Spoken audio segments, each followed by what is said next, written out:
I can say our first and biggest filter is clear growth trajectory over the next 3 to 5 years.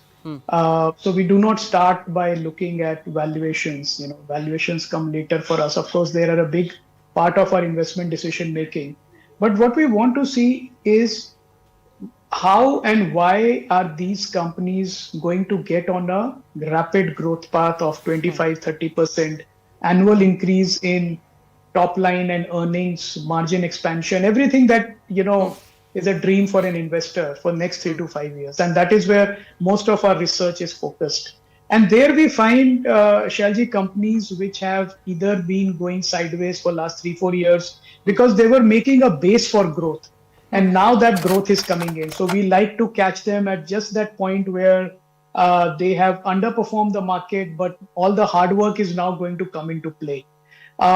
And the second category is where the companies have very strong tailwinds, like one of the companies that you mentioned, Amber.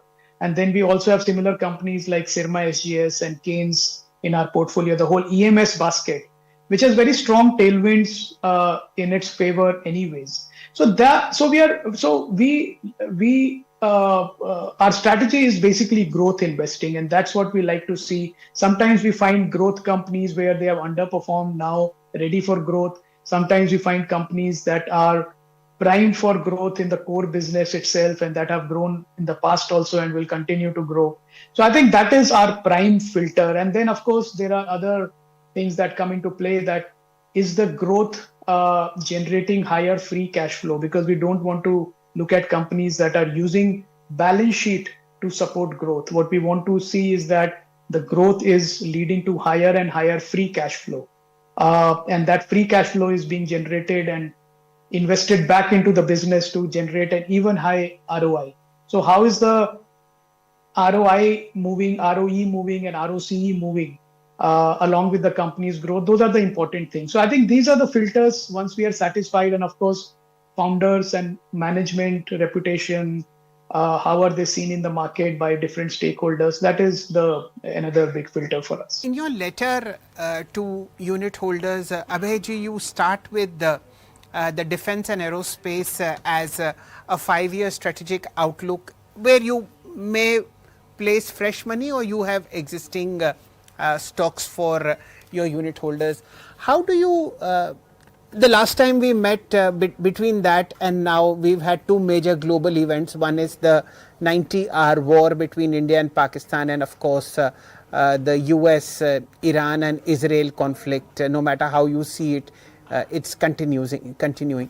Against this backdrop of rising global tensions everywhere, how is your own portfolio at Piper Serica placed to benefit from this uptick that we've seen in defense? Yeah, I think all the, first of all, I would like to say that all the wars, are unfortunate events, and but at the same time, it is a reality that the real world that we live in. So none of us want to engage in war, but at the same time, defending countries' borders from rogue elements is a very important thing, and that's the government's duty. And as capital allocators, if we can support it, then definitely we will support it. I would say that, Shalji, if you have seen also that all these wars in the recent past have been driven by technology. I mean, you haven't had traditional warfare where troops tried to cross the border and engage in hand-to-hand combat, or heavy artillery tank movement was called, or the Navy was deployed. It has largely been driven by technology, and the technology is advanced to a level that through drones, through satellite-based imagery, you can pinpoint exactly what the enemy is doing. You don't need to build very deep intelligence networks. So with that perspective, that the nature of warfare is changing, our portfolio companies that we have are supporting the government's focus on generating better and better surveillance systems, radar systems. So companies like, again, these are not buy recommendations, but these are in our portfolio, so I can say that these are part of the model portfolio companies. So Data Patterns, Sirma, SGS, Keynes, which is building India's first semiconductor OSAT plant, packaging plant, which will be very important for the defense forces to buy indigenous chips, rather than depending on imported chips. So these are the kind of companies that we are backing, that they have very strong technology skills of electronics, semiconductors, radar systems, drone, avionics, and we are backing them to work with the defense forces and with satellite, companies, to provide them the products and technology that they need. If you like the video, do like, comment, share and subscribe.